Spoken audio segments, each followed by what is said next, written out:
بسم الله الرحمن الرحيم. السلام عليكم ورحمة الله. أعوذ بالله من الشيطان الرجيم. بسم الله الرحمن الرحيم. الحمد لله رب العالمين.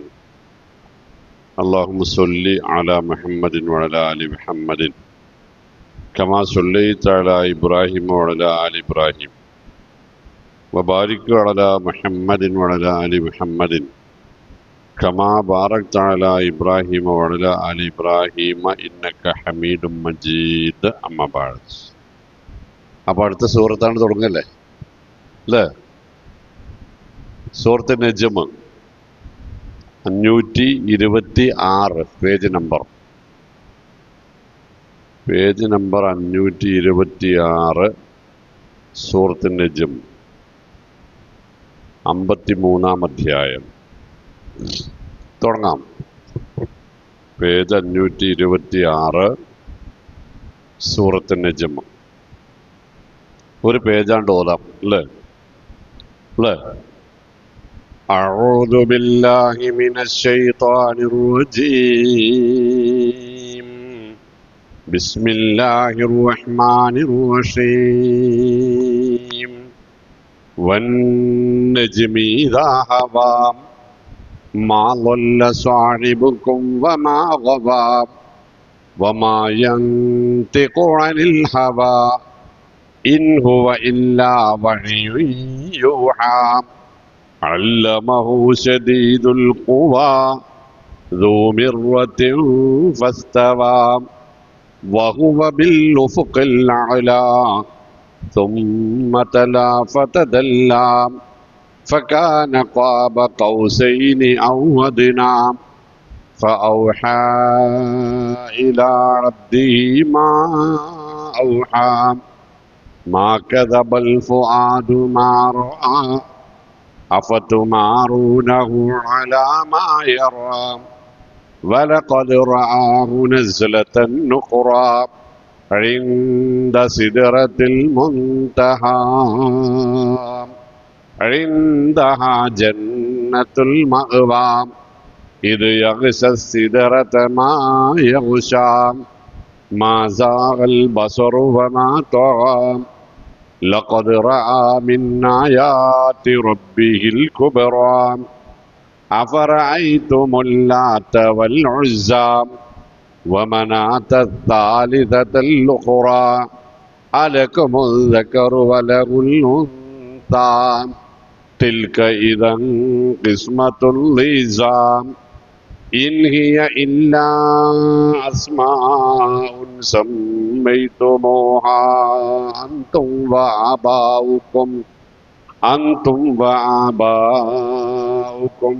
ما أنزل الله بها من سلطان إن يتبعون إلا الظن وما تهوى الأنفس ولقد جاءهم من ربهم الهدى أم للإنسان ما تمنى فلله الآخرة والأولى وكم من ملك في السماوات لا تغني شفاعتهم إلا من بعد أن يأذن الله لمن يشاء ويرضى. അപ്പോൾ ഈ 15 സ്ഥലങ്ങളിലാണ് പരിശുദ്ധ ഖുർആനിൽ സുജൂദ് ചെയ്യേണ്ടുന്ന ആയത്തുകളുള്ളത്. തിലാവത്തിൻ്റെ സുജൂദുള്ള 15 സ്ഥലങ്ങളുണ്ട്.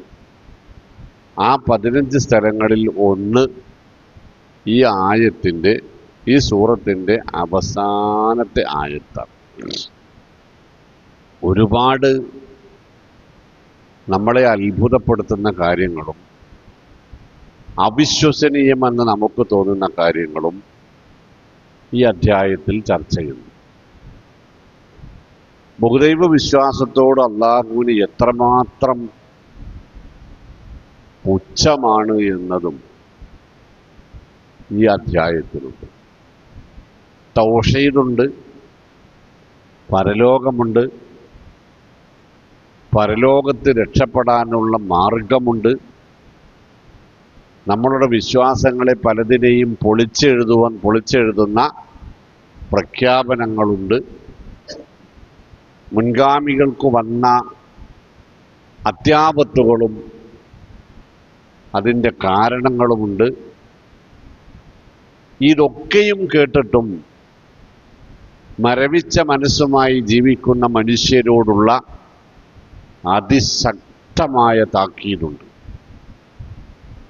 ഇത്രയും എൻ്റെ മനസ്സിലുള്ള ഓർമ്മയിലുള്ള ഈ അധ്യായത്തിലെ പ്രതിപാദ്യ വിഷയങ്ങൾ പ്രവാചക തിരുമേനി സ്വല്ലല്ലാഹു അലൈഹി വസല്ലമയുടെ സത്യതയും അദ്ദേഹം ലോകത്തോട് പ്രഖ്യാപിച്ചതും പ്രവചിച്ചതും നിർദ്ദേശിച്ചതുമായ കാര്യങ്ങളോട് വിശ്വാസി സമൂഹം പുലർത്തേണ്ടുന്ന സമീപനവും ഈ അധ്യായത്തിൻ്റെ തുടക്കത്തിൽ തന്നെ അള്ളാഹു അവതരിപ്പിക്കുന്നുണ്ട്.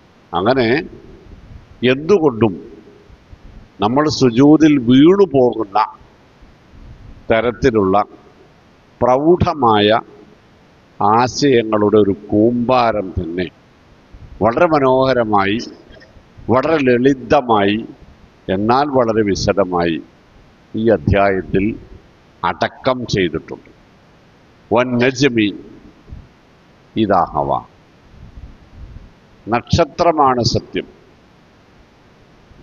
അത് താഴ്ന്നു വരുമ്പോഴുള്ള സന്ദർഭമാണ് സത്യം. അത് നമ്മൾ ഒരുപാട് തവണ പറഞ്ഞതാണ്. ഏത് വസ്തുവിനെ പിടിച്ചും ഏത് പടപ്പിനെ പിടിച്ചും ഏത് പടപ്പിനെ കൊണ്ടും അള്ളാഹു സത്യം ചെയ്യും. എന്നാൽ പടപ്പുകൾക്ക് അള്ളാഹുവിനെ കൊണ്ടല്ലാതെ സത്യം ചെയ്യാൻ അനുവാദമില്ല.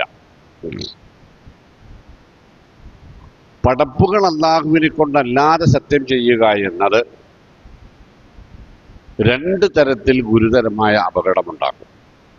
ഒന്ന്, എന്ത് പടപ്പിനെ കൊണ്ടും സത്യം ചെയ്യാനുള്ള അധികാരം അള്ളാഹുവിനുള്ളതാണ്. അത് നമ്മളും കൂടി നമുക്കും അങ്ങനെ പാടുണ്ട് എന്നിടത്തേക്കാണ് നമ്മൾ അള്ളാഹുവല്ലാത്ത മറ്റുള്ളവയെ കൊണ്ട് സത്യം ചെയ്യുന്നതിലൂടെ ഉണ്ടാവുക. അള്ളാഹുവിൻ്റേത് മാത്രമായ ആ അധികാരത്തിൽ നമ്മൾ കൂടി കൈകടത്തുക എന്നതാണ് അതുകൊണ്ടുണ്ടാവാനിടയുള്ള സംഗതി, അപകടം. രണ്ടാമത്തേത്, അള്ളാഹുവാണ് സത്യം എന്ന് നമ്മൾ പറയുമ്പോൾ നമ്മുടെ മനസ്സിലുള്ളൊരു വിചാരം, ഇതിൻ്റെ സത്യം അള്ളാഹുവിനറിയാം, ഇന്നല്ലെങ്കിൽ നാളെ ഈ സത്യം അള്ളാഹു തെളിയിക്കും, അല്ലെങ്കിൽ ഈ സത്യം ഞാൻ അള്ളാഹുവിനെ കുറിച്ചാണ് സത്യം ചെയ്തിട്ടുള്ളത്, അതുകൊണ്ട് ആ സത്യം നിറവേറ്റുവാൻ അള്ളാഹു എനിക്ക് കൃപ, തൗഫീഖ്, അനുഗ്രഹം, സഹായം നൽകും എന്നതാണ്. അള്ളാഹുവിനെ കൊണ്ട് സത്യം ചെയ്യുക എന്നത് എനിക്കെന്നതുപോലെ ആ സത്യം കേൾക്കുന്നവർക്കും അതിലിടപെട്ടവർക്കും മനഃശാന്തിയും സമാധാനവും ആത്മവിശ്വാസവും നൽകുന്ന കാര്യമാണ്. ഇതൊക്കെയും അള്ളാഹുവല്ലാത്ത മറ്റേതെങ്കിലും ഒരു പടപ്പിനെ കൊണ്ട് സത്യം ചെയ്താൽ ആ പടപ്പിനും അങ്ങനെയൊക്കെ കഴിയും എന്നിടത്തേക്കാണ് അത് കൊണ്ടുപോവുക.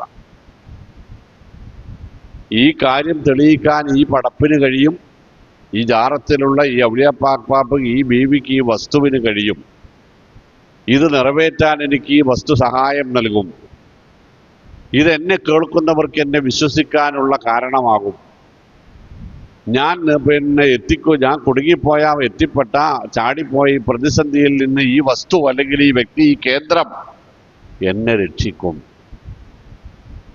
എന്നൊക്കെയാണല്ലോ അതിൻ്റെ പിന്നിലുള്ളത്, അല്ലേ? ഒരു കോജയെക്കുറിച്ച്, ഒരു വലിയനെക്കുറിച്ച്, ഒരു ബീവിയെക്കുറിച്ച്, ഒരു ജാറത്തെക്കുറിച്ച് അതിനെ പിടിച്ച് സത്യം ചെയ്യുമ്പോൾ എന്താ അർത്ഥം? ആ ആള്, ആ വലിയ ആ സംഭവം നമ്മളെ രക്ഷിക്കും എന്നതാണ് ഇതിൻ്റെ അർത്ഥം. അതുകൊണ്ടാണ് നബി തിരുമേനി സ്വല്ലല്ലാഹു അലൈഹി വസല്ലം പറഞ്ഞത്, ലാ തഹ്ലിഫു ബി ആബായിക്കും, നിങ്ങൾ നിങ്ങളുടെ കാക്ക കാരണവന്മാരുടെ പേരിൽ സത്യം ചെയ്യുന്നു. ഫൈനഹു മൻ ഹലഫ ബിഗൈരില്ലാ, അള്ളാഹുവിൻ്റെ പേരിലല്ലാതെ മറ്റെന്തിനെ കൊണ്ടെങ്കിലും നിങ്ങൾ ആരെങ്കിലും സത്യം ചെയ്താൽ ഫഖദ് അശ്റക, അയാൾ ശിർക്ക് ചെയ്തു. കാരണം അള്ളാഹുവിൽ നിന്ന് പ്രതീക്ഷിക്കുന്ന കാര്യങ്ങൾ ഈ സൃഷ്ടിയിൽ നിന്നും പടപ്പിൽ നിന്നും പ്രതീക്ഷിക്കുന്നു എന്നതാണ് വരുന്നത്. അല്ല എങ്കിൽ ഞാൻ ആദ്യം പറഞ്ഞതാ ഔ കഫറ, ഫഖദ് കഫറ ഔ ഫഖദ് അശ്റക ഔ കഫറ. ഇതൊക്കെ അള്ളാഹുവിന് പറ്റുന്ന കാര്യങ്ങളാണ്, അത് എനിക്കും പറ്റുമെന്നതിലൂടെ നമ്മൾ അള്ളാഹുവിൻ്റെ ഏകത്വത്തെ നിഷേധിച്ചു. അതുകൊണ്ട് ലാ തഹ്ലിഫു ബിആബായിക്കും, ലാ തഹ്ലിഫു ഗൈറല്ലാ, അള്ളാഹുവിൻ്റെ പേരിലല്ലാതെ സത്യം ചെയ്യരുത്. എന്ത് പ്രതിസന്ധി വന്നാലും ചെയ്യാൻ പാടില്ല. കാരണം ആ പ്രതിസന്ധി ഇന്നല്ലെങ്കിൽ നാളെ തീർന്നേക്കാം. പക്ഷെ ഇതിലൂടെ നമ്മൾ തൗഹീദിൽ നിന്ന് പുറത്തു ചാടും. അത് വളരെയധികം ശ്രദ്ധിക്കേണ്ടുന്ന സംഗതിയാണ്. അല്ലാഹുവല്ലാത്ത ദുനിയാവിൽ അല്ലാഹുവോ പടപ്പോ അല്ലാത്ത ദുനിയാവിൽ ഒരു വസ്തുവുണ്ട്, പരിശുദ്ധ ഖുർആൻ. ഖുർആൻ അല്ലാഹുവാണോ? അല്ല. അല്ലാഹുവിൻ്റെ പടപ്പാണോ?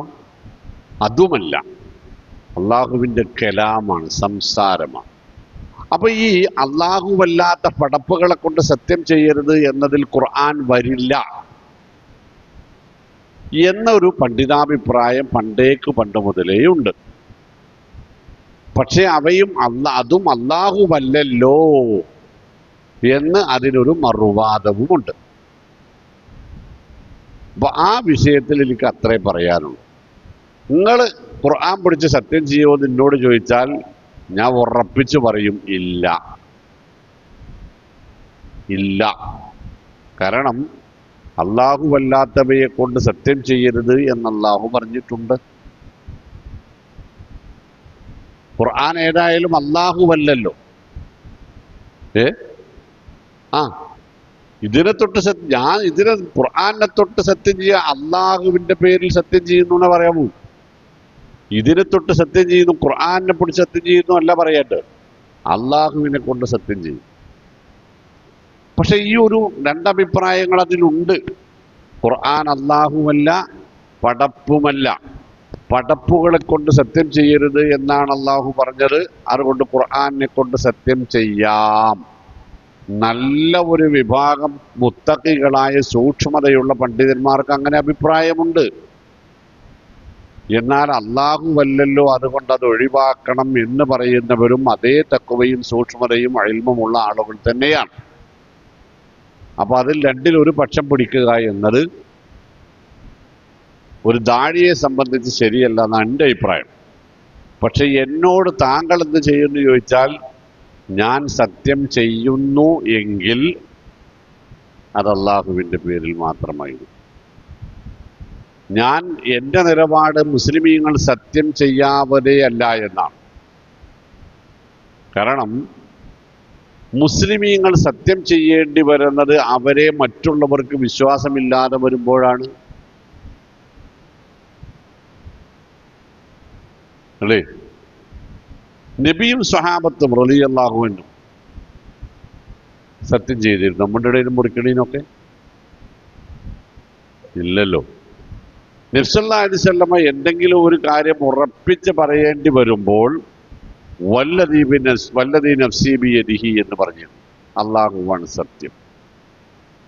അതല്ലാതെ നമ്മളീ പറയുന്നത് പോലെ എന്ത് പറഞ്ഞാലും പഠിച്ചോനാ നേര് വല്ല എന്ന് പറയുന്ന പരിപാടി നബി സല്ലല്ലാഹു അലൈഹി വസല്ലമക്കും സ്വഹാബത്തിനും ഉണ്ടായിരുന്നില്ല.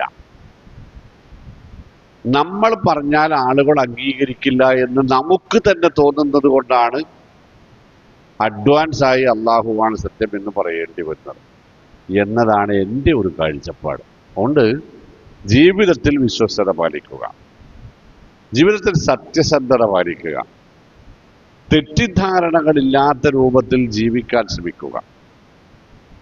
തെറ്റിദ്ധരിക്കപ്പെടുന്നു എന്ന് തോന്നിയാൽ ഉടനടി തിരുത്താൻ ശ്രമിക്കുക. അതാണ് നമ്മളുടെ നിലപാട്. തെറ്റിദ്ധാരണകളില്ലാതെ പരസ്യമായ ജീവിതം നയിക്കുക. അങ്ങനെയല്ലേ?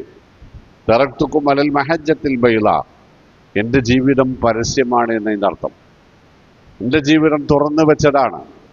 പകലുപോലെ തന്നെ അതിൻ്റെ രാത്രിയിലും പരസ്യപ്പെടുത്താവുന്നത് മാത്രമേ ഉള്ളൂ എന്ന് പറഞ്ഞിടത്താണ് നമ്മുടെ സുന്നത്ത് നിൽക്കേണ്ടത്. വാക്കിലും പ്രവൃത്തിയിലും നോക്കിലും സമീപനത്തിലും കൊടുക്കലിലും വാങ്ങലിലും ഒക്കെ സത്യസന്ധതയും വിശ്വസ്തതയും പുലർത്തിയാൽ നമുക്ക് ഈ വല്ല എന്ന് പറയേണ്ടി വരില്ല.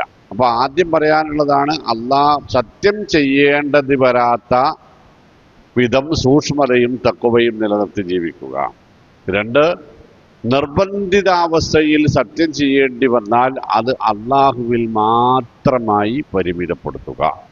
പടപ്പുകളെ കൊണ്ട് സത്യം ചെയ്യാനുള്ള അധികാരം അള്ളാഹുവിന് മാത്രമുള്ളതാകുന്നു.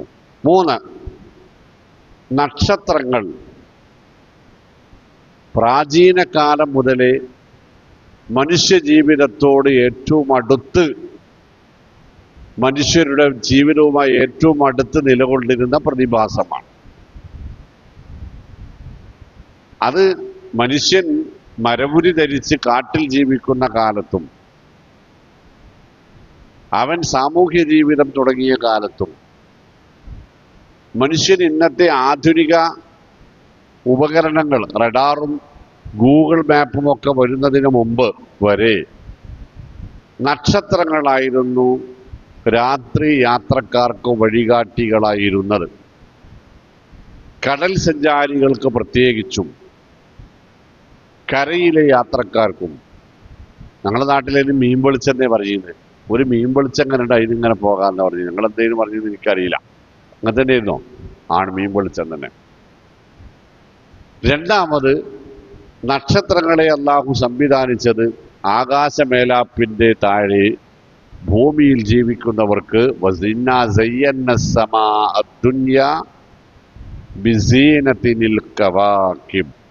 നാം ഭൂമിക്ക് തൊട്ടുമുകളിലുള്ള ആകാശം അലങ്കരിക്കാനാണ് നക്ഷത്രങ്ങളെ സൃഷ്ടിച്ചിട്ടുള്ളത്. അപ്പൊ 2.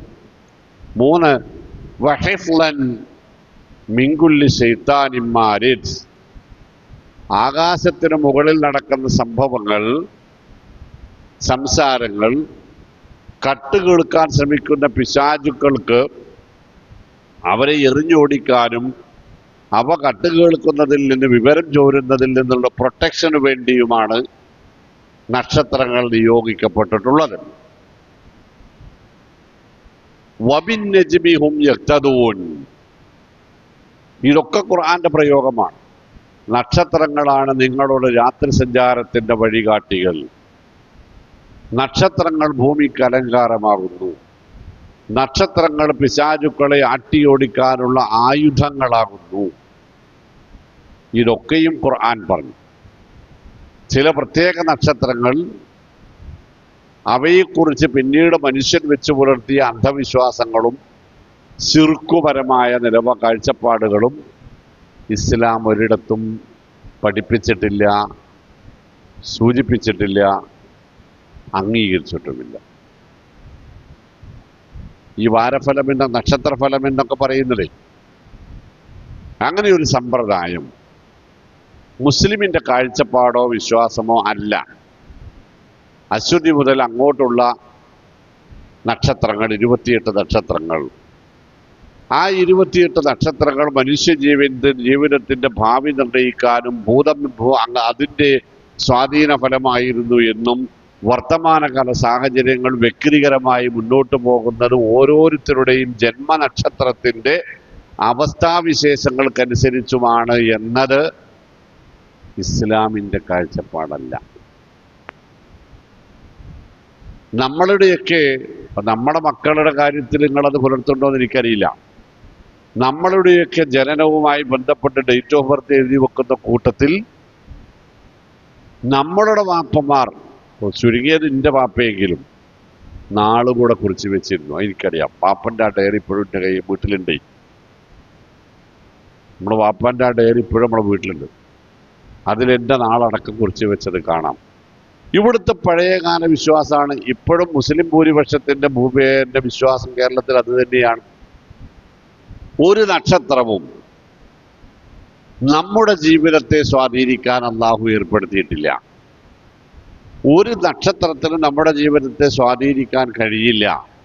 കാരണം വത്തഖദൂ മിൻ ദൂനില്ലാഹി ആലിഹത്തൻ ലാ യഖ്ലുഖൂന ശൈഅൻ വഹും യുഖ്ലഖൂൻ വലാ യംലികൂന ലി അൻഫുസിഹിം ദർറൻ വലാ നഫ്അൻ വലാ യംലികൂന മൗതൻ വലാ ഹയാതൻ വലാ നുശൂറ എന്ന് സൂറത്ത് അൽ ഫുർഖാനിൽ ഖുർആൻ പറയും. മനുഷ്യർ അല്ലാഹുവെയല്ലാതെ ആരാധനയ്ക്ക് വേണ്ടി ഉപയോഗപ്പെടുത്തുന്നത് യാതൊന്നിനും തന്നെ ലാ യഖ്ലുഖൂന ശൈഅൻ ഒന്നും പടക്കാൻ കഴിയാത്തവയാണ് അവയെല്ലാം. ഉപദ്രവകാരയിൽ പെടൂലേ? വഹും യുഖ്ലഖൂൻ അവർ പടപ്പുകളാണ് താനും. വലാ യംലികൂന ലി അൻഫുസിഹിം ദർറൻ വലാ നഫ്അ അവയ്ക്കൊന്നും അവക്ക് സ്വന്തമായി തന്നെ വല്ല ഉപകാരവും വരുത്താനോ അവ നേരിടുന്ന വല്ല ഉപദ്രവങ്ങളിൽ നിന്ന് രക്ഷപ്പെടാനോ അവക്കു തന്നെ കഴിയുകയില്ല. വലാ യംലികൂന മൗതൻ വലാ ഹയാതൻ വലാ നുശൂറ ഒരാളുടെയും മരണത്തെ സ്വാധീനിക്കാൻ ഒരു നക്ഷത്രത്തിന് കഴിയില്ല. വലാ ഹയാതൻ ഒരാളുടെ ജീവിതത്തെ സ്വാധീനിക്കാനും കഴിയില്ല, നക്ഷത്രം ഉൾപ്പെടെ ഒന്നിനും. വലാ നുശൂറ പരലോക ജീവിതത്തിലും അതിന് മെച്ചപ്പെടുത്താൻ അതിന് കഴിയില്ല. ആ പറഞ്ഞതിൻ്റെ ആദ്യത്തെ രണ്ടെണ്ണം അയാൾക്കിപ്പോൾ കഷ്ടകാലമാണ്, ആ നക്ഷത്രക്കാരൻ അധികകാലം ജീവിക്കില്ല എന്നത് മുസൽമാന്റെ കാഴ്ചപ്പാടാണോ? അയാൾ ഇന്ന നാളുകാരനാണ്, ഇന്ന നക്ഷത്രക്കാരനാണ്, അതിൻ്റെ ഗുണമാണ് ഈ കാണുന്നതെല്ലാം എന്നത് മുസൽമാന്റെ വിശ്വാസമാണോ? അങ്ങനെ മുസ്ലിമീങ്ങൾക്ക് വിശ്വസിക്കാമോ? വലാ യംലികൂന ലർറൻ വലാ നഫ്അൻ വലാ യംലികൂന മൗതൻ വലാ ഹയാത. അപ്പോ നമ്മുടെ വിധിവിശ്വാസത്തിന് തൗഹീദിന് ഘടകവിരുദ്ധമാണ് ഈ കാഴ്ചപ്പാട്. ഇതിന് നമ്മളുമായിട്ടൊരു ബന്ധവും ഇല്ല എന്ന് മാത്രമല്ല, വിശ്വാസപരമായി നമ്മുടെ ശത്രുപക്ഷത്താണ് ഈ വിശ്വാസം നിൽക്കുന്നത്. നമ്മുടെ വിശ്വാസം എന്താ? ഖുൽ ലൻ യുസീബനാ ഇല്ലാ മാ കതബല്ലാഹു ലനാ. റബ്ബ് എന്താണോ ഞങ്ങൾക്ക് തീരുമാനിച്ചിട്ടുള്ളത് അതേ നടക്കൂ, അതിനപ്പുറത്ത് യാതൊന്നും നടക്കുകയില്ല. യഅലം യാ ഗുലാം അന്നൽ ഉമ്മത്ത ലബിജ്തമഉ അലാ യൻഫഉക ലാ യൻഫഉക ബിശൈഇൻ ലാ യൻഫഉക ഇല്ലാ ബിശൈഇൻ ഖദ് കതബഹു അല്ലാഹു ലക്. കുഞ്ഞെ, നീ മനസ്സിലാക്കണം, ലോകം മുഴുവൻ നിനക്കൊരു ഉപകാരം ചെയ്യാൻ ഒരുമിച്ചിറങ്ങിയാലും ആ ഉപകാരം നിനക്ക് ലഭിക്കണമെന്ന് അള്ളാഹു തീരുമാനിച്ചിട്ടില്ലെങ്കിൽ നടക്കില്ല കുഞ്ഞെ. വല വിജിത്തമോളായി എളുറൂക്ക,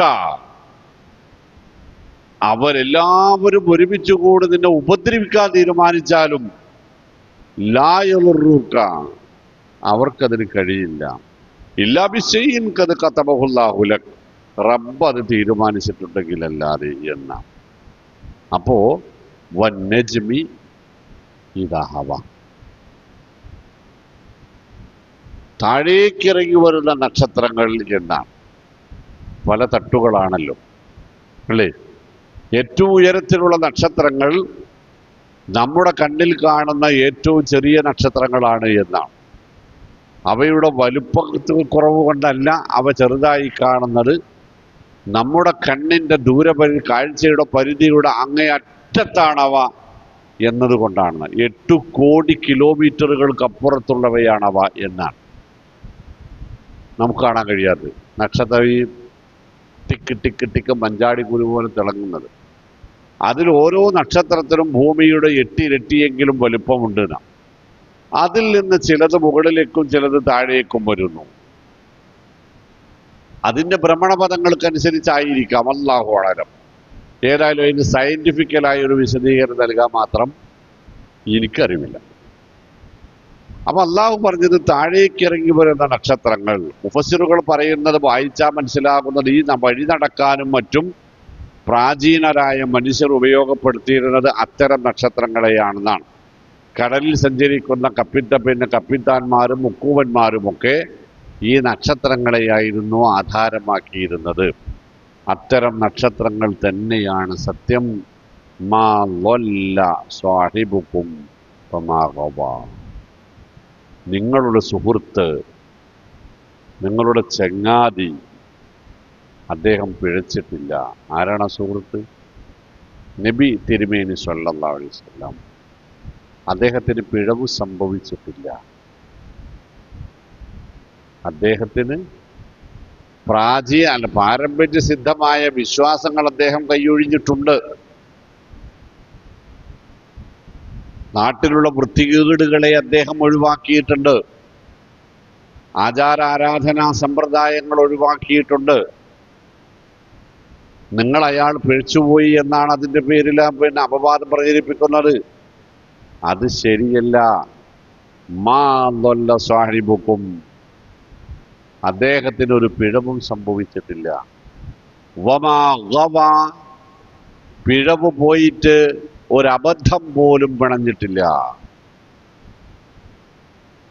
അതൊരു വല്ലാത്തൊരു സംഗതിയല്ലേ നോക്കണം. 23 കൊല്ലക്കാലത്തിനിടയിൽ ഒരു മനുഷ്യൻ പല നാടുകളിൽ പല സന്ദർഭങ്ങളിൽ പലരോടായി സമ്പാദിക്കുന്നു അല്ലേ? പലതരത്തിലുള്ള സംശയങ്ങൾക്ക് മറുപടി നൽകിക്കൊണ്ടിരിക്കുന്നു. പലതരത്തിലുള്ള ചോദ്യങ്ങൾ ഉണ്ടാകുന്നു. പലതരം പെരുമാറ്റം, സ്വഭാവക്കാരോട് ഇടപഴകേണ്ടി വരുന്നു. ഈ 23 കൊല്ലത്തിനിടയിൽ ഒരിക്കൽ പറഞ്ഞതിന് വിപരീതം മറ്റൊരിക്കൽ പറയാതിരിക്കുക അത്ഭുതമല്ലേ? അങ്ങനെ പറയേണ്ടി വന്നപ്പോൾ, പണ്ട് ഞാൻ നിങ്ങളോട് ഇങ്ങനെ പറഞ്ഞിരുന്നു, ഇനി നിങ്ങൾ അത് പാലിക്കേണ്ടതില്ല, ഇനി മുതൽ നമ്മുടെ നിലപാട് ഇതാണ് എന്ന് തിരുത്തി പറയുക. കുന്തു നഹൈതുകും അൻ സിയാറത്തിൽ ഖുബൂർ ഫസൂറുഹ.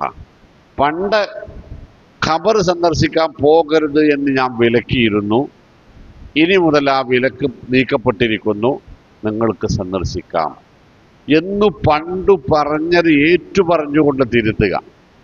അങ്ങനെ തിരുത്തപ്പെടാത്തത് പറയാത്തതായിട്ട് യാതൊന്നും തന്നെ വിരുദ്ധമായി വരാതിരിക്കുക. ഒരു മനുഷ്യന്റെ സാധാരണ ജീവിതം. ഇത്രയും വലിയ അത്ഭുതം എന്താ അല്ലേ? വല്ലാത്തൊരു സംഗതിയല്ലേ? പറഞ്ഞത് തിരുത്തി പറയേണ്ടി വരാതിരിക്കുക. തിരുത്തി പറയേണ്ടി വരുമ്പോൾ ഞാൻ പണ്ടിങ്ങനെ പറഞ്ഞിരുന്നു എന്ന് പറയുക. പലതരം സന്ദർഭങ്ങളിൽ ഒരേ വാക്ക് തന്നെ, നിലപാട് തന്നെ ആവർത്തിക്കാൻ കഴിയുക അല്ലേ? ഒരാളുടെ മരണത്തിന്റെ പേരിൽ കരയരുത് എന്ന് പറഞ്ഞു. സ്വന്തം മകന്റെ മരണത്തിൽ കണ്ണീരൊഴുക്കുകയും ചെയ്തു.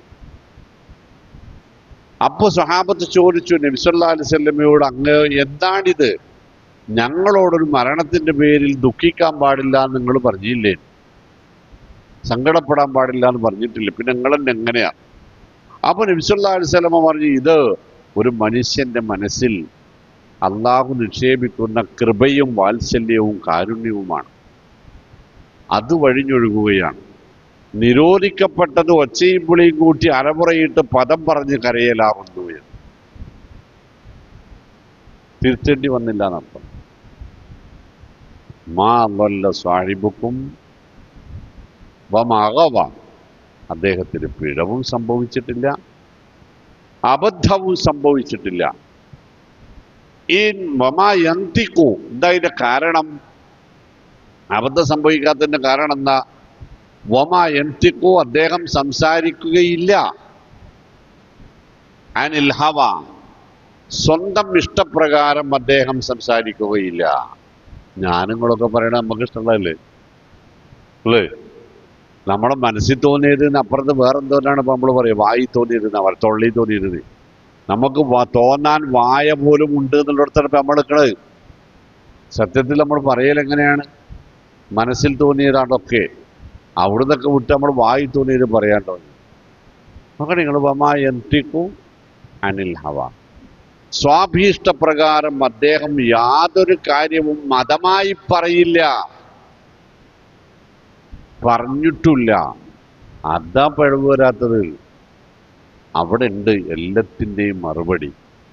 മതസംഹിതകൾ പണ്ടു പറഞ്ഞത് മാറ്റിപ്പറയേണ്ടി വരുന്നവർക്ക് ഉള്ള താക്കീതാണത്. എന്താണ്? അപ്പോൾ രണ്ടിലൊന്ന്, പണ്ടു പറഞ്ഞതോ ഇപ്പോൾ പറഞ്ഞതോ രണ്ടിലൊന്ന് വഹയിന്റെ പിൻബലമില്ലാത്തതാകുന്നു. അല്ലേ? വഹയിന്റെ പിൻബലമുള്ളതാണെങ്കിൽ മാറ്റിപ്പറയേണ്ടി വരില്ല. എനിക്ക് നിലനിൽപ്പിന് വേണ്ടി ഞാൻ പറയുമ്പോൾ പിന്നീട് ഒരിക്കൽ അത് മാറ്റിപ്പറയേണ്ടി വരും.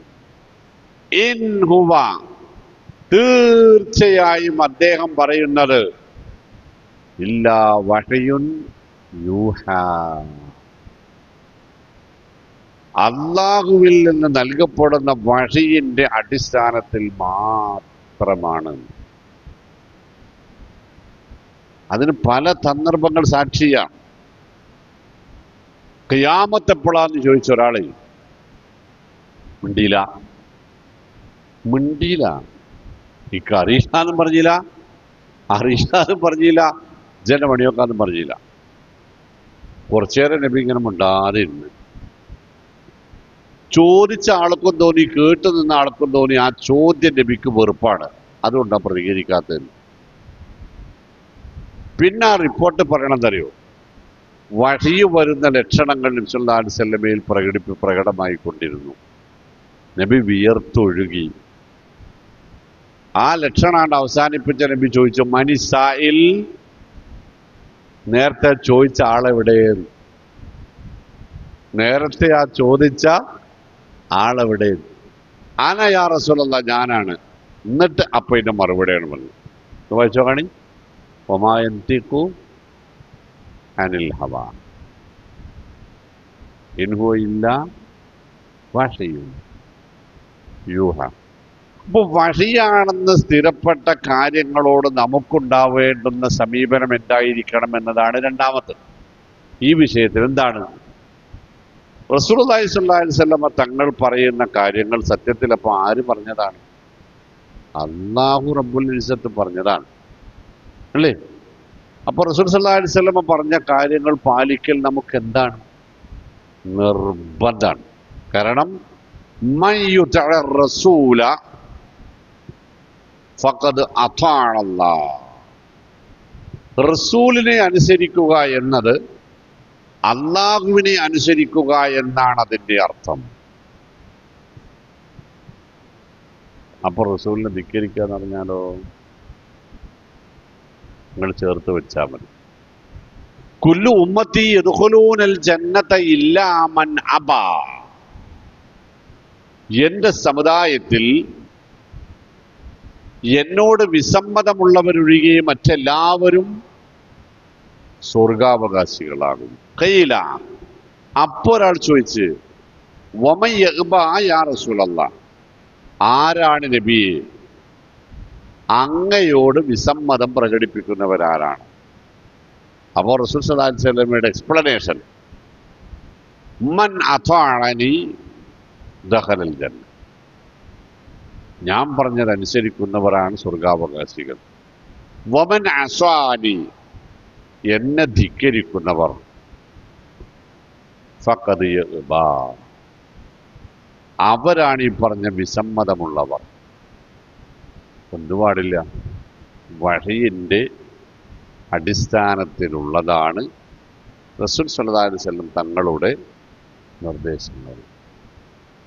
ആ നിർദ്ദേശങ്ങൾ വഹയിൻ്റെ അടിസ്ഥാനത്തിലുള്ളതാണ് എന്ന്, സ്വഹീഹായ റിപ്പോർട്ടുകളാണ് എന്ന് നമുക്ക് ബോധ്യപ്പെട്ടാൽ പിന്നീട് നമുക്ക് ധിക്കരിക്കാൻ പാടില്ല. ഞാനൊരു ഉദാഹരണം പറയാം. ഖൈബർ കോട്ട, ഉഹദ് യുദ്ധത്തിൽ മുസ്ലിമീങ്ങളെ ചതിക്കാൻ കൂട്ടുനിന്നവരായിരുന്നു ഖൈബറിലെ ജൂതന്മാർ. ആ ചരിത്രം പറയില്ല. അങ്ങനെ ഉഹദ് യുദ്ധം മുസ്ലിമീങ്ങൾക്ക് അനുകൂലമായി അവസാനിച്ചപ്പോൾ ചതിയന്മാരായ ഖൈബറിലെ ജൂതന്മാരെ പാഠം പഠിപ്പിക്കാൻ നബി തീരുമാനിച്ചു. അപ്പൊ നബി സല്ലല്ലാഹു അലൈഹി വസല്ലമ പറഞ്ഞു, അസർ നമസ്കരിക്കാൻ ഖൈബറിൽ എത്തണം അസറിന്. അപ്പൊ സഹാബത്തിൽ ഒരു വിഭാഗം അതിന്റെ അക്ഷരാർത്ഥത്തിൽ തന്നെ അതെടുത്തു. അവര് ഖൈബറിൽ എത്തിയിട്ടേ അസർ നിസ്കരിച്ചുള്ളൂ. കാരണം എന്താ? അസറിന് ഖൈബറിൽ എത്തണം എന്ന് നബി പറഞ്ഞിരുന്നു. മറുവിഭാഗം അതിന്റെ ആശയതലത്തിൽ അതിനെ സ്വീകരിച്ചു. അസറിന് ഖൈബറിൽ എത്തണം എന്നല്ലേ പറഞ്ഞുള്ളൂ. ഖൈബറിന്റെ പുറത്തുനിന്ന് അസർ നിസ്കരിക്കാൻ പാടില്ല എന്ന് പറഞ്ഞില്ലല്ലോ. അതുകൊണ്ട് അസറയിക്കൂടെ നിസ്കരിച്ചിട്ടാണ് പോകാം എന്ന് അവർ വെച്ച് രണ്ടു കൂട്ടരും അതങ്ങനെ തന്നെ അംഗീകരിച്ചു. 15 ദിവസം ഖൈബർ കോട്ട മുസ്ലിമീങ്ങൾ ഉപരോധിച്ചു. 15 ദിവസവും 14 ദിവസവും 14 ആളുകളുടെ നേതൃത്വത്തിൽ ഖൈബർ കോട്ട പിടിച്ചടക്കാനുള്ള ശ്രമങ്ങളും നടന്നു. 14 ദിവസവും പരാജയപ്പെട്ടു മുസ്ലിമീങ്ങളിൽ. 14ാമത്തെ രാത്രിയിൽ നബി സല്ലല്ലാഹു അലൈഹി വസല്ലമ ഇശാ ജമാഅത്തിന് ശേഷം പറഞ്ഞു, നാളെ അള്ളാഹുവിന് ഇഷ്ടപ്പെട്ട ഒരാളുടെ കയ്യിൽ ഞാൻ ഈ പതാക ഏൽപ്പിക്കും. അയാൾക്ക് ഖൈബർ കോട്ട കീഴടക്കാൻ സാധിക്കും.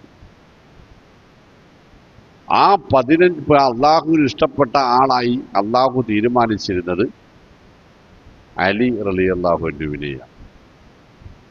സുബി ജമാഅത്തിന് ശേഷം നബി അലിയെ വിളിച്ചു വരുത്തി. അലി റളിയല്ലാഹു അൻഹുവിന് അന്ന് ചെങ്കണ്ണാണ്. നമ്മൾ പച്ചക്കണ്ണെന്നാണ് അറബിയിലുള്ള പേരോടെ, ചെങ്കണ്ണാണ്. അതുകൊണ്ട് അദ്ദേഹം സഫിന്റെ ഏറ്റവും ബാക്കിലാണ് നിന്നത്. അദ്ദേഹത്തെ വിളിച്ചു വരുത്തിയിട്ട് ഈ പതാക കൊടുത്തിട്ട് പറഞ്ഞു, അലി, തിരിഞ്ഞു നോക്കാതെ പോയിക്കൊള്ളുക, നിനക്കത് വിജയിക്കാൻ കഴിയുന്നു. അലി റളിയല്ലാഹു അൻഹു നേരെ നടന്നു. ഒരു 10-15 അടിയാണ് മുന്നോട്ട് പോയപ്പോ നബി സല്ലല്ലാഹു അലൈഹി വസല്ലമ ഇരുന്നിടത്ത് ഇരുന്ന് അലിയെ തിരിച്ചു വിളിച്ചു. അലി റളിയല്ലാഹു അൻഹു എന്ത് ചെയ്ത്? തിരിഞ്ഞു നോക്കാതെ പോകാനാ പറഞ്ഞു. പിന്നോക്കം നടന്നു. നമ്മൾ പോലീസുകാർക്ക് അറിയാതെ കയറിയത്. പിന്നോക്കം നടന്നു പറഞ്ഞു. അപ്പൊ കൗതുകത്തോടെ അടുത്തെത്തിയപ്പോ നബി, എന്തപ്പം ഇങ്ങനെ ഒരു നടത്തുന്നു? നബിയെ, നിങ്ങൾ തിരിഞ്ഞു നോക്കാതെ പോകാനല്ലേ പറഞ്ഞത്? അതാണ് നമ്മൾ എങ്ങനെയാണ് അനുസരിക്കേണ്ടത്. ഖുർആൻ പറഞ്ഞു, സൂറത്തുൽ ഹുജറാത്ത് വായിച്ചപ്പോൾ നമ്മൾ പറഞ്ഞാണ്, യാ അയ്യുഹല്ലദീന ആമനൂ ലാ തർഫഉ അസ്വാതകും ഫൗക സൗത്തിൻ നബി വലാ തജ്ഹറു ലഹു ബിൽ ഖൗലി കജഹരി ബഅദുകുല്ലി ബഅദിൻ അൻ തഹബത അഅമാലുകും വഅൻതും ലാ തശഊറുൻ. മുഅ്മിനീങ്ങളെ, നബിയുടെ അരികിൽ ശബ്ദമുയർത്തി സംസാരിക്കരുത്. അത് നിങ്ങളുടെ കർമ്മഫലം നഷ്ടപ്പെടുത്തും. അതുകൊണ്ട് അത് ചെയ്യരുത്. വഹി എഴുത്തുകാരിൽ പ്രധാനി സയ്യിദ് ബിൻ സാബിത്ത് റളിയല്ലാഹു അൻഹുവാണ്. അദ്ദേഹം പിന്നെ പള്ളിയിൽ വന്നില്ല. അദ്ദേഹം റസൂലിന്റെ അടുത്തേക്ക് വന്നില്ല. 2-3 ദിവസമായിട്ട് ഈ മനുഷ്യനെ കാണാതായപ്പോ നബി സല്ലല്ലാഹു അലൈഹി വസല്ലം അന്വേഷിച്ചു പോയി. ചോദിക്കണോരൊക്കെ പറയും ഇത് പള്ളിയിലുണ്ടായിരുന്നു, ഒരാ കുഴപ്പമില്ല, ആരോഗ്യവാനാണ്, പക്ഷെ അടുത്തേക്ക് വരില്ല. അങ്ങനെ നബി വീട്ടിലേക്ക് തിരഞ്ഞു ചെല്ലുമ്പോൾ സെയ്ദ് അലിം നബിയെ കാണുന്നതിനനുസരിച്ച് ഇങ്ങനെ ഒതുക്കി ഇങ്ങനെ വിറച്ച് കൊട്ടി നിൽക്കണം.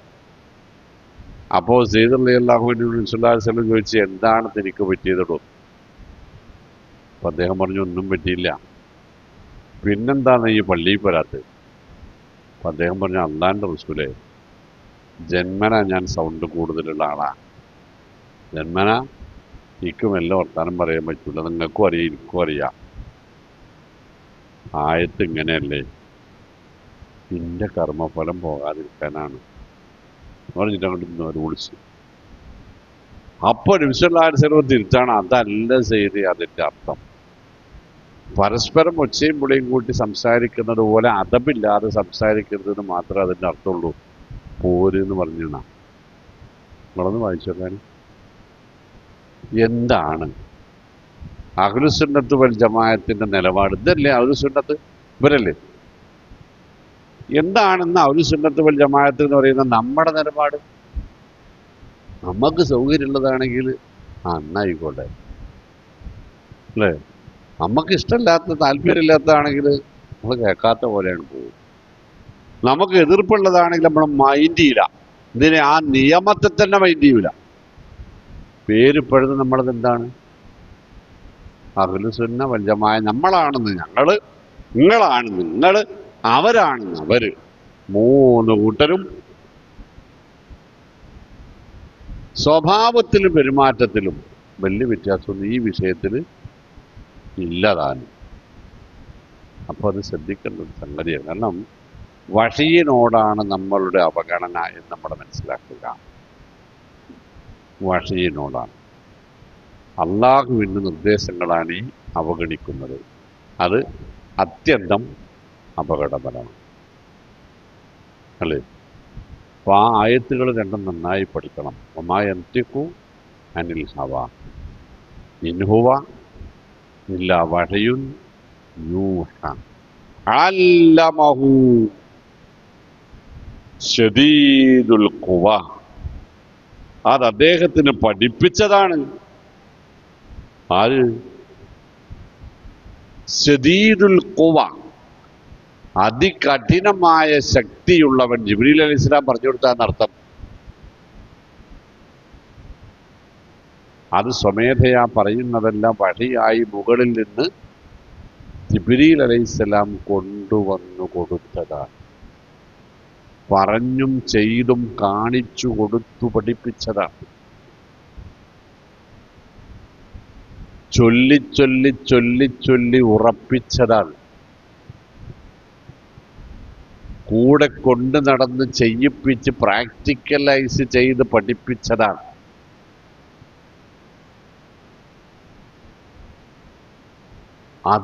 അതിനോടാണ് അവഗണനാണ് പറഞ്ഞു വരുന്ന അർത്ഥം. അല്ലമഹു ശദീദുൽ ഖുവാ ദൂ മിർറ, അങ്ങേയറ്റത്തെ ശക്തിയും കഴിവുമുള്ളവൻ. ബുദ്ധിശക്തി എന്ന് അവിടെ പറയും. ഫസ്തവാ, അങ്ങനെയാണ് നബി സല്ലല്ലാഹു അലൈഹി വസല്ലം ശരിയായ നിലപാടുകളിൽ ഊന്നപ്പെട്ടത്. അപ്പൊ സ്വമേധയാ ഉണ്ടാക്കിയ ഒരു ഭരണഘടന, ഒരു മാനിഫെസ്റ്റോ അല്ല, എന്തെങ്കിലും നേട്ടത്തിന് വേണ്ടിയുമല്ല. ഒരല്പം പോലും എന്തെങ്കിലും ഒരക്ഷരമെങ്കിലും കൂട്ടിച്ചേർക്കാൻ പറ്റാത്ത വിധത്തിൽ അള്ളാഹുവിനാൽ നമ്മൾ ഊട്ടിയുറപ്പിക്കപ്പെട്ടതാണ്. എന്താ അങ്ങനെ പറഞ്ഞു പറയുന്നത്? നബി സല്ലല്ലാഹു അലൈഹി വസല്ലമക്ക് അസർ ജമാഅത്തിന് ശേഷം ഭാര്യമാരുടെ വീടുകളിലൊക്കെ ഒന്ന് പോയി നോക്കുന്ന ഒരു സമ്പ്രദായം ഉണ്ടായിരുന്നു. അപ്പൊ അങ്ങനെ വരുമ്പോ സൈനബ് റളിയല്ലാഹു അൻഹുവിന്റെ വീട്ടിൽ തേൻ ഉണ്ടായിരുന്നു, ശേഖരിച്ചു. മൂപ്പത്തിയർക്ക് തേൻ ശേഖരിച്ചു വെച്ചിരുന്നു. അപ്പൊ അവിടെ ചെല്ലുമ്പോൾ എനിക്ക് ഏറ്റവും ഇഷ്ടപ്പെട്ട ഭക്ഷണങ്ങളിൽ ഒന്ന് തേനാ. മറ്റേ ഞാൻ പറഞ്ഞിരുന്നു, ചെറിയ മുട്ടനാടിന്റെ കൈക്കുറക. ഞാനത് സുന്നത്താന്ന് പഠിപ്പിക്കുന്നുണ്ടോ? ഞങ്ങനെ വല്ല സുന്നത്തും ഉണ്ടെങ്കിൽ ഇന്നീ കൂടെ ഒന്ന് വിളിക്കണേ. അപ്പോ ഈ തേന് നബി എന്നും ഓരോ സ്പൂൺ അവിടുന്ന് കുടിക്കും. ബാക്കിയുള്ള പെണ്ണുങ്ങളെടുത്ത് ഭാര്യമാരെടുത്തൊന്നും തേനില്ല. സ്വാഭാവികമായിട്ട് ഈ പെണ്ണുങ്ങള് ഒരാൾ ഒന്നിലധികം പെണ്ണെട്ടാന്നുള്ളതിനേക്കാളും വലിയൊരു ദുരന്തം വരാനില്ല.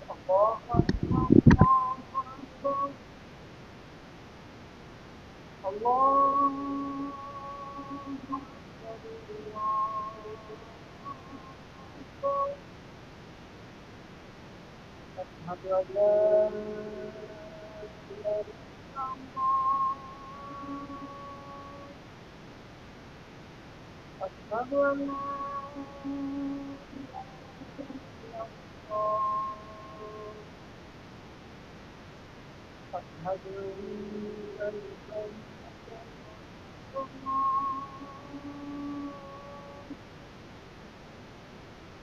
أشهد أن محمدا رسول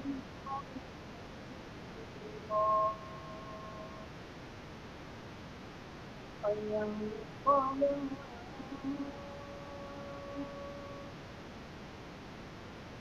حي على الصلاة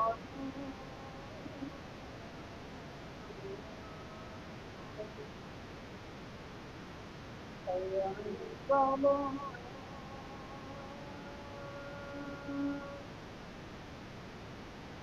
حي على الصلاة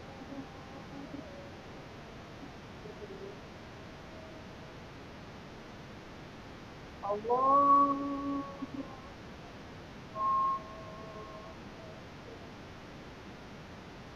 لا إله إلا الله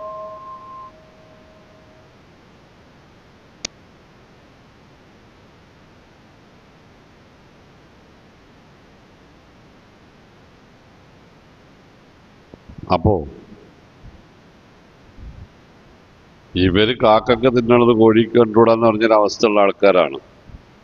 അടക്കട്ടെ, ഞാൻ അതിന്റെ പിന്നാലെ പോണ്ട. എന്തായാലും ബാക്കിയുള്ള ഭാര്യമാർക്ക് അതത്ര ഇഷ്ടപ്പെട്ടില്ല. ഏത് അവിടുന്ന് ഇങ്ങനെ തേൻ കുടിക്ക, ബാക്കിയുള്ളടത്തോട്ട് ഇല്ലേനും. എന്നാ പിന്നെ അവിടുന്ന് കുടിച്ചോട്ടെ നോക്കണതിന് പകരം അത് നിർത്തണം എന്ന് എല്ലാവരും കൂടെ സിൻഡിക്കേറ്റായി. ഈ വർഗത്തിന് അറബിയിൽ പറയുന്ന പേരെന്താണെന്നറിയോ? ലറത്ത് എന്നാണ്. എന്തതിനർത്ഥം? ആപത്ത്, ശല്യം, ഉപദ്രവം എന്നാണ് ഭാഷാപരമായി തന്നെ പേര്. ഞാൻ എല്ലാ സഹോദരിമാരെയും കൂടെ കൂട്ടി പറയല്ല കേട്ടോ. പക്ഷേ ഇത് കെട്ടിപ്പോയ ആൾക്കാരുണ്ടെങ്കിൽ ഓർക്കറിയുന്നത് സത്യമാണ്. എന്തായാലും അവരത് നിർത്തിക്കാൻ തീരുമാനിച്ചു. എന്നിട്ട് ഹഫ്സ ബീവിയും ആയിഷ റളിയല്ലാഹു തആല അൻഹയും രണ്ടാളുമാണ് ഇതിൽ കൂട്ടത്തിൽ ചെറുപ്പക്കാരൻ. അവർ രണ്ടാളും കൂടി ഒത്ത് എന്താണ്, നാളെ വൈകുന്നേരം സൈനബിന്റെ വീട്ടിൽ നിന്ന് വരുന്ന വഴി റസൂൽ സല്ലല്ലാഹു അലൈഹി വസല്ലമ എൻ്റെ വീട്ടിലേക്ക് കയറണമെന്ന് വെച്ചാൽ ജി നബി ഇങ്ങനെ അടുത്തേക്ക് എത്തുമ്പോ എന്തിവിടെ ഒരു മോശപ്പെട്ട മണം എന്ന് പറയണം. ഇന്റെ അടുത്തേക്ക് വെച്ചാൽ ഞാനും പറഞ്ഞോളാം. എന്താ നബി ഒരു മഹാഫീറിന്റെ മണം എന്നാണ് ചോദിക്കുകയും ചെയ്യാം. ആരെയും പണിയെടുക്കണം നോക്കിക്കോളിട്ടോ. ഒരു രസമായിട്ട് കാണണ്ടതേ, അല്ലാതെ പിന്നെ ഉമ്മഹാത്തുൽ മുഅ്മിനീങ്ങളെ കുറിച്ചിട്ടാണ് നമ്മൾ സംസാരിക്കണം. നല്ല ഓർമ്മ വേണം. അവരെ കുറിച്ച് ദുഷിച്ച വിചാരമാണുള്ളത് എങ്കിൽ അത് നമ്മുടെ പരലോകം പോവും. നമ്മുടെ വിഷയം അതല്ല, നമ്മുടെ വിഷയം വേറെയാണ് അല്ലേ. അങ്ങനെ പിറ്റേ ദിവസം ഇവരിത് പ്രാവർത്തികമാക്കി. നബി സല്ലല്ലാഹു അലൈഹി വസല്ലം ആദ്യം കയറിയത് ഹഫ്സ റളിയല്ലാഹു അൻഹയുടെ വീട്ടിലാണ്. അവർ ചോദിച്ചു, എന്തൊരു മണം, ഒരു ചീഞ്ഞ മണം. നിങ്ങളെയാണല്ലോ, നിങ്ങളെ മഹാഫിർ എങ്ങാനും കുഴിച്ചു കൊടുക്കും. ഇല്ലല്ല, ഞാൻ കുടിച്ചില്ല. മഹാഫീർ എന്ന് പറഞ്ഞാൽ നല്ല മധുരമുള്ള ഒരു ദ്രാവകമാണ്. പക്ഷെ അതിന്റെ മണം മോശമാണ്. അവിടുന്ന് വന്ന ഐസുവിൻ്റെ അടുത്ത് ഐസു തന്നെ എന്തപ്പോഴും മണം, നിങ്ങളാണല്ലോ ഇതിന് മഹാഫീറിന്റെ മകളിന് മഹാഫീർ കുടിച്ചോ. അപ്പോ നബി അവസാനം പറഞ്ഞ്, ഇല്ലടോ, ഞാൻ കുടിക്കൂല, എനിക്കറിയില്ലേ. ഞാൻ സൈനബിനോട് കുറച്ച് തേൻ കുടിച്ചേക്കണ്, എന്നാ ഞാൻ കുടിക്കൂല, വേണ്ടാന്ന് വെച്ച് കഴിഞ്ഞില്ലേ. ഇവരുടെ രണ്ടാളുടെയും പിന്നാലെ ഒരു കഴിച്ചിലായിന. പക്ഷെ വിഷയം ഉണ്ടായത് എന്താ അറിയുന്നത്? ശക്തമായ രൂപത്തിൽ അള്ളാഹു നബിയെ വിമർശിച്ചു. നമ്മുടെ വിഷയം അതാണ്. സ്വന്തമായി എന്തെങ്കിലും നബി സല്ലല്ലാഹു അലൈഹി വസല്ലമക്ക് മതപരമായ മേഖലയിൽ പറ്റുമായിരുന്നുവെങ്കിൽ ഖുർആനിൽ ഒരിക്കലും കാണാൻ പാടില്ലാത്ത രണ്ട് സൂറത്ത്, രണ്ടായത്തുകൾ. സൂറത്ത് തഹരീമിന്റെ 1-2 ആയത്തുകൾ. യാ അയ്യുഹൻ നബി ലിമ തുഹർരിമു മാ ഹല്ലല്ലാഹു ലക് തബ്തഗി മർളാത അസ്വാജിക്. എന്താണിത്? ഞാൻ ഹലാലാക്കിയ ഒരു സംഗതി താങ്കൾ സ്വമേധയാ ഹറാമാക്കാൻ എന്തായിരുന്നു പ്രേരണ? തബ്തഗി മർളാത അസ്വാജിക്, ഭാര്യമാരെ തൃപ്തിപ്പെടുത്താൻ വേണ്ടി ആയിരുന്നുവല്ലേ എന്ന ശക്തമായ വിമർശനം. എന്നെ കുറിച്ചിട്ട് എന്റെ വാപ്പാന് പറഞ്ഞിട്ട് ഞാനത് നിങ്ങളോട് പറയോ? എനിക്ക് എന്തെങ്കിലും സ്വാധീനം ഉണ്ടെങ്കിൽ ആ ആയത്ത് നമ്മൾ കേൾക്കൂല. കാരണം റസൂൽ സല്ലല്ലാഹു അലൈഹി വസല്ലമക്കെതിരെ അള്ളാഹു നടത്തിയ വിമർശനം ഖിയാമത്തെ നാളോളമുള്ള മനുഷ്യന്മാർ പുണ്യത്തിനു വേണ്ടി പാരായണം ചെയ്യുന്നിടത്താണ് ഖുർആനിന്റെ സത്യതയുള്ളത്, നബി തിരുമേനി സല്ലല്ലാഹു അലൈഹി വസല്ലമയുടെ സത്യതയുള്ളത്. ആണോ അല്ലേ? അല്ലേ? സംഭവത്തിന്റെ അവസാനം നബിക്ക് കാര്യങ്ങളുടെ കിടപ്പൊക്കെ മനസ്സിലായി. ഇത് രണ്ടാളും കുത്തിത്തിരിപ്പായിരുന്നു. നബി അവരോട് പോയി പറഞ്ഞ്, ഇവര് ഒളിച്ചു വെച്ച കുറെ കാര്യങ്ങളൂടി പറഞ്ഞ് ഇവര് അന്തം വിട്ടുപോയി. അവർ ചോദിച്ചു, മൻ അമ്പക ഹാദ, നബി ഇത് ഞങ്ങൾ രണ്ടാളും മാത്രം നടപ്പാക്കാൻ ആലോചിച്ചെടുത്ത രഹസ്യമായ ഗൂഢാലോചനയാണല്ലോ, ഇത് മൂന്നാമതൊരാൾ അറിയില്ലല്ലോ, ആരാ നിങ്ങളോട് പറഞ്ഞു? അപ്പോ നബിയുടെ മറുപടി, ഖാല നബ്ബഅനിയൽ അലീമുൽ ഖബീർ, ഇത് പറഞ്ഞു തരാൻ എനിക്കൊരാളുണ്ട്, എല്ലാം അറിയാവുന്ന സൂക്ഷ്മജ്ഞനായ അല്ലാഹുവാണ് മക്കളെ ഇതെന്നോട് പറഞ്ഞത്. അതുകൊണ്ട് തൂബാ അലൈ, നിങ്ങൾ രണ്ടുപേരും തൗബ ചെയ്യണം. അതിന്റെ മറുവശാണ് നമ്മൾ പറഞ്ഞു വരുന്നത്. വമാ യൻതിഖു അനിൽ ഹവാ, കൂടിയിട്ടില്ലേ?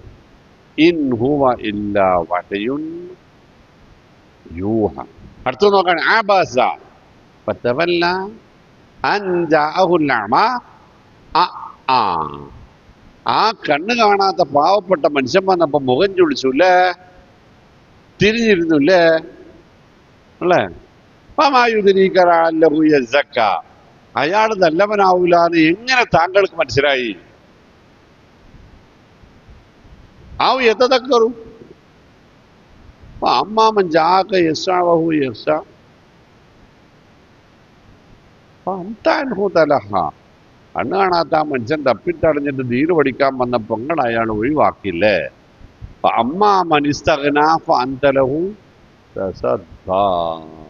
പൈസക്കാരൻ വന്നപ്പോ അവരോട് സംസാരിക്കുകയും ചെയ്തു. ഇത് ഖുർആനിൽ വരാൻ വല്ല നിവൃത്തിയില്ല, വല്ല മാർഗമുണ്ടോ? അത് റസൂൽ സല്ലല്ലാഹു അലൈഹി വസല്ലമക്ക് എന്തെങ്കിലും ഒരു സ്വാതന്ത്ര്യം ഉണ്ടെങ്കിൽ ഇത് വരില്ല. മൂന്നാമതിനടുത്താണ് അഫല്ലാഹു അൻക ലിമാ അൻതലഹും. ആരോട് ചോദിച്ചിട്ടാണ് അവരോട് പോകാൻ പറഞ്ഞത്? ആരനുവാദം തന്നിട്ടാണ്? അപ്പോ ഖുർആൻ പറയും, വലൗ തഖവ്വല അലൈനാ ബഅദൽ അഖാവിൽ ലഅഖദ്നാ മിൻഹു ബിൽ യമീൻ ثم لقطعنا منه الوتين فما منكم من أحد عنه حاجزين. എന്റെ പേരിൽ ആര് സ്വമേധയാ എന്തെങ്കിലും ഉണ്ടാക്കി പറഞ്ഞാലും ലഅഖദ്നാ മിൻഹു ബിൽ യമീൻ, ഞാൻ അവനെ കൂട്ടിപ്പിടിക്കും. ثم لقطعنا منه الوتين, അവന്റെ അരക്കെട്ട് നാം 2 തുണ്ടമാക്കി മാറ്റും. فما منكم من أحد عنه وما منكم من أحد عنه حاجزين. നിങ്ങൾക്കൊരാൾക്കും അതിന് തടയാൻ പറ്റൂല, രക്ഷപ്പെടുത്താൻ പറ്റൂല. അത് നമ്മക്കൂടിയുള്ള താക്കീതാട്ടോ അല്ലേ? ഖുർആനിന്റെ പേരിൽ സ്വാഭിഷ്ടം പറയുക, സ്വന്തം അർത്ഥം കൽപ്പന ഉണ്ടാക്കുക, സ്വന്തം ആശയപ്രചരണത്തിന് അതിന് കൂട്ടിമാട്ടുക, ആയത്തുകളെ വളച്ചൊടിക്കുക അല്ലേ? ആയത്തുകൾക്ക് ഫതഹ് ലമ്മാക്കുകയും ഫതഹാക്കുകയും ചെയ്യുക. ഇതൊക്കെ സത്യത്തിൽ നമ്മൾ ഖുർആനോടുള്ള ആദരവില്ലാത്തവരായി എന്ന് മാത്രമല്ല, ഖുർആനോട് പുച്ഛം തോന്നുന്ന മനുഷ്യർ ചെയ്യുന്ന പണികളാണ്. അപ്പോൾ നബി തിരുമേനി സ്വല്ലല്ലാഹു അലൈഹി വസല്ലം വഹയിന്റെ കാര്യത്തിൽ അല്ലെങ്കിൽ മത നിയമങ്ങളുടെ കാര്യത്തിൽ, അതിൻ്റെ നടത്തിപ്പിൻ്റെ കാര്യത്തിൽ, അതിൻ്റെ പ്രചാരണത്തിൻ്റെ കാര്യത്തിൽ, അതിൻ്റെ ജീവിത മാതൃക കാണിച്ചു തരുന്ന കാര്യത്തിൽ യാതൊരു വിധത്തിലുള്ള സ്വാതന്ത്ര്യവും അനുവദിക്കപ്പെടാത്തവനായിരുന്നു. അത് അല്ലാഹു റബ്ബുൽ ഇസ്സത്ത് തീരുമാനിക്കും. അല്ലമഹു ശദീദുൽ ഖുവാ, മഹാബലവാനായ ആ അതിശക്തൻ ഇവിടെ വന്നത് പഠിപ്പിക്കും. അതങ്ങനെ തന്നെയാണ് ഏറ്റുപറയുകയും ചെയ്യും അല്ലേ. ഈ ഇല്ലാമ യൂഹായിലയ്യ, എനിക്ക് കിട്ടുന്ന വഴി പിന്തുടരുകയല്ലാതെ ഞാൻ വേറെ ഒന്നും ചെയ്യണില്ല. മാക്കിന്തു ബിദ്അമ്മിന റുസുൽ വമാദിരി മാ യുഫഅലു ബി വലാ ബിക്കും. ഞാനൊരു പുതുക്കക്കാരനൊന്നല്ലല്ലോ, പ്രവാചകന്മാരിൽപ്പെട്ട ആദ്യത്തെ ആളൊന്നുമല്ലല്ലോ ഞാൻ. നിങ്ങൾക്കെന്ത് സംഭവിക്കുന്നോ എനിക്കെന്ത് സംഭവിക്കുന്നോ എനിക്ക് മുൻകൂട്ടി പ്രവചിക്കാനൊട്ട് കഴിവും തന്നിട്ടില്ല.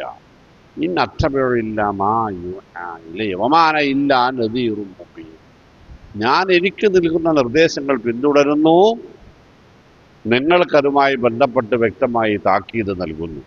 ഇതാണ് എൻ്റെ ഉത്തരവാദിത്തം അല്ലേ എന്ന് നബി സല്ലല്ലാഹു അലൈഹി വസല്ലമയെ കൊണ്ട് തന്നെ അള്ളാഹു പറയിപ്പിച്ചിട്ടുണ്ട്. അപ്പോൾ ഞാൻ പറയാം, ഇതൊക്കെ പറഞ്ഞിട്ടുണ്ടെന്നറിയോ, ഖുർആനിനോട് ഈ സമുദായത്തിൽ 99% ആളുകൾക്കും അനാദരവില്ല. ഈ സമുദായത്തിൻ്റെ മൃഗീയ ഭൂരിപക്ഷവും ഖുർആനിനെ അങ്ങേയറ്റം ആദരിക്കുകയും ബഹുമാനിക്കുകയും അത് പരമാവധി നിത്യജീവിതത്തിൽ പാരായണം ചെയ്യാനുള്ള ശ്രമങ്ങൾ നടത്തിക്കൊണ്ടിരിക്കുകയും ചെയ്യുന്നുണ്ട്. സമുദായത്തിലെ നല്ലൊരു വിഭാഗം ഖുർആൻ പഠിച്ചുകൊണ്ടും അത് ജീവിതത്തിൽ നടപ്പിലാക്കിക്കൊണ്ടും ഇരിക്കുന്നുണ്ട്. അതൊക്കെ ശരി തന്നെ. പക്ഷെ സമുദായത്തിൻ്റെ സുന്നത്തിനോടുള്ള ചിന്തകൾ ഇങ്ങനെയല്ല അല്ലേ. സമുദായത്തിലെ നല്ലൊരു വിഭാഗം ആളുകൾക്ക് സുന്നത്ത് നടപ്പാക്കുന്നതിൽ താല്പര്യമില്ല, നിലനിർത്തുന്നതിൽ താല്പര്യമില്ല. തരം കിട്ടിയിടത്തൊക്കെ സുന്നത്തിനെ പുതിയ കാലവുമായി ബന്ധപ്പെടുത്തി കമ്പയർ ചെയ്ത് താരതമ്യം ചെയ്ത് പുച്ഛിക്കാനും അവഗണിക്കാനും ശ്രമിക്കുന്നവർ വളർന്നുകൊണ്ടിരിക്കുകയും ചെയ്യും. അതുകൊണ്ടാണ് ഞാൻ ഈ വിഷയം ഇത്രയും വിശദമാക്കി പറഞ്ഞു. ഇതിൻ്റെയൊക്കെ അവസാനത്തിൽ കിട്ടുന്ന പറയേണ്ടുന്ന ആയത്താണ് ഞാൻ പറഞ്ഞത്, മയ്യുതഅ റസൂല ഫഖദ് അതാഅല്ലാഹ്. റസൂലിനെ അനുസരിക്കുക എന്നത് അള്ളാഹുവിനെ അനുസരിക്കുന്ന പുണ്യമാണ് അതിനുള്ളത്. അതാണ് അതിൻ്റെ നിലപാട്. അങ്ങനെയാണ് അതിനെ പരിഗണിക്കുക. കാരണം എന്നെ കമ്മിറ്റി ഒരു കാര്യം അറിയിക്കുന്നു, ഞാനത് നിങ്ങളോട് പറയുന്നു. അപ്പം മിസ്കാത്തി പറഞ്ഞു എന്നല്ലല്ലോ നിങ്ങൾ തീരുമാനം, കമ്മിറ്റി തീരുമാനമാണെന്ന് ഞാൻ പറഞ്ഞാൽ കമ്മിറ്റിയുടെ നിലപാടാണത്. എന്നതുപോലെ റസൂൽ സല്ലല്ലാഹു അലൈഹി വസല്ലമക്ക് അള്ളാഹു നിർദ്ദേശം നൽകുന്നു, അത് റസൂൽ സല്ലല്ലാഹു അലൈഹി വസല്ലം നമ്മളെ പഠിപ്പിക്കുന്നു. സത്യത്തിൽ നമ്മൾ ആരുടെ നിർദ്ദേശത്തെയാണ് അനുസരിക്കുന്നത്? അള്ളാഹുവിൻ്റെ നിർദ്ദേശത്തെ. ആരെയാണ് നമ്മൾ അവഗണിക്കുന്നത്? അള്ളാഹുവിൻ്റെ നിർദ്ദേശത്തെ. ആരോടാണ് പുച്ഛം? അള്ളാഹുവിൻ്റെ നിലപാടുകളോട്. നമ്മളിവിടേക്കാണ് ചെന്നെത്തുക. ഞാൻ പറഞ്ഞത് ഖുർആനും സുന്നത്തും ആദരവോടുകൂടി സ്വീകരിക്കുന്ന ആളുകളുടെ കാര്യമാണ്. അവർക്കിങ്ങനെ ഒരു അബദ്ധം സംഭവിച്ചുകൂടാ. പൂർണാർത്ഥത്തിൽ സുന്നത്തുകൾ നടപ്പാക്കാൻ സാധിച്ചിട്ടില്ല എന്ന് വന്നാലും സുന്നത്തുകളെ അവഗണിക്കുന്ന, ആക്ഷേപിക്കുന്ന, പുച്ഛിക്കുന്ന സ്വഭാവം, അത് അപകടമുള്ളതാണ്. അങ്ങനെയാണ് ഫത്തഖുല്ലാഹ മസ്തതഅ്തും എന്നാണ്. വമാ ആതാകും റസൂലു ഫഖുദൂഹു എന്ന് പറഞ്ഞെടുത്ത് തന്നെ മറ്റൊരു മസ്തതഅ്തും. ഞാൻ നിങ്ങളോട് നടപ്പിൽ വരുത്താൻ ആവശ്യപ്പെട്ടവ നിങ്ങൾ കഴിവിൻ്റെ പരമാവധി, കഴിയും പ്രകാരം നടപ്പിൽ വരുത്തുക. എന്നാൽ വമാ നഹാക്കും അൻഹു, പാടില്ല എന്ന് റസൂൽ സല്ലല്ലാഹു അലൈഹി വസല്ലം പഠിപ്പിച്ച ഫന്തഹു, പൂർണാർത്ഥത്തിൽ വിടണം എന്ന് തന്നെയാണ് നിലപാട്. അതിൽ മാറ്റമൊന്നുമില്ല. അപ്പോൾ ഒഴിവാക്കുന്നിടത്ത് നിരോധനങ്ങളിൽ നിന്ന് അകന്നു നിൽക്കുന്നിടത്ത് പൂർണ്ണത വേണം. കൽപ്പനകളും നിർദ്ദേശങ്ങളും നടപ്പാക്കുന്നിടത്ത് കഴിവിൻ്റെ പരമാവധിയും വേണം. അള്ളാഹു അത്തരം സുന്നികളിൽ അല്ലേ, അഹ്ലു സുന്നത്തിൻ്റെ ആളുകളിൽ നമ്മളെയും ഉൾപ്പെടുത്തുമാറാവട്ടെ. വസല്ലല്ലാഹു വസല്ലം അലാ മുഹമ്മദ്. അസ്സലാമു അലൈക്കും.